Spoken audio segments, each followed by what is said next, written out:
മൂന്നാറിൽ സെക്യൂരിറ്റി ജീവനക്കാരന്റെ കൊലപാതകം നടന്ന 2 ആഴ്ച പൂർത്തിയായിട്ടും പ്രതികളെക്കുറിച്ച് വിവരം ലഭിക്കാതായതോടെ കൃത്യത്തിന് ഉപയോഗിച്ച ആയുധങ്ങൾ കണ്ടെത്തുന്നതിനായി മെറ്റൽ ഡിറ്റക്ടർ ഉപയോഗിച്ച പോലീസ് പരിശോധന നടത്തി. കൊലപാതകം നടന്ന ചൊക്കനാട് ഫാക്ടറിക്ക് സമീപമുള്ള തേയിലക്കാടുകൾ, സമീപത്തെ പുഴകൾ, ഹെഡ് വർക്ക്സ് ഡാം എന്നിവിടങ്ങളിലാണ് ഇടുക്കിയിൽ നിന്നെത്തിയ സംഘം പരിശോധന നടത്തിയത്. പരിശോധനയിൽ ഒന്നും കണ്ടെത്താനായില്ലെന്നാണ് വിവരം. മൂന്നാർ ചൊക്കനാട് എസ്റ്റേറ്റിൽ സെക്യൂരിറ്റി ജീവനക്കാരനായി ജോലി ചെയ്തു വന്നിരുന്ന കന്നിമല ഫാക്ടറി ഡിവിഷൻ സ്വദേശി രാജപാണ്ഡിയെ കഴിഞ്ഞ 22-നാണ് മരിച്ച നിലയിൽ കണ്ടെത്തിയത്.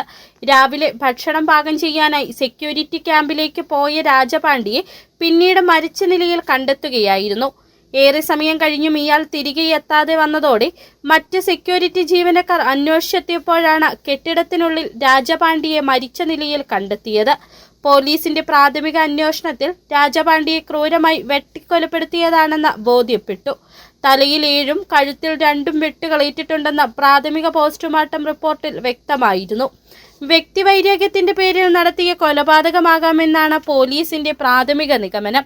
സംഭവത്തിൽ വിശദമായ അന്വേഷണം നടത്തുന്നതിനായി പ്രത്യേക സംഘത്തെയും ഇടുക്കി ജില്ലാ പോലീസ് മേധാവി നിയോഗിച്ചു.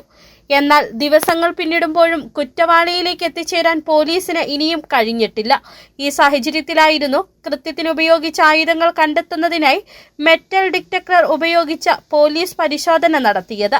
കൊലപാതകം നടന്ന ചൊക്കനാട് ഫാക്ടറിക്ക് സമീപമുള്ള തേയിലക്കാടുകൾ, സമീപത്തെ പുഴകൾ, ഹെഡ് വർക്ക്സ് ഡാം എന്നിവിടങ്ങളിലാണ് ഇടുക്കിയിൽ നിന്നെത്തിയ സംഘം പരിശോധന നടത്തിയത്.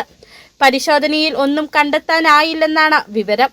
കൃത്യത്തിനു ശേഷം പ്രതികൾ ആയുധങ്ങൾ വലിച്ചെറിഞ്ഞിരിക്കാമെന്ന സംശയത്തിലായിരുന്നു പോലീസ് പരിശോധന നടത്തിയത്. അന്വേഷണത്തിന്റെ ഭാഗമായി പ്രതികളെക്കുറിച്ച് വിവരം നൽകുന്നവർക്ക് 25,000 രൂപ പാരിതോഷികം, രഹസ്യവിവരം നൽകുന്നതിനായി ഇൻഫർമേഷൻ ബോക്സുകൾ സ്ഥാപിക്കൽ, 150-ലധികം പേരെ ചോദ്യം ചെയ്യൽ, 100-ലേറെ പേരുടെ ഫോൺ കോളുകളുടെ പരിശോധന എന്നിവയും പോലീസ് നടത്തിയിരുന്നു.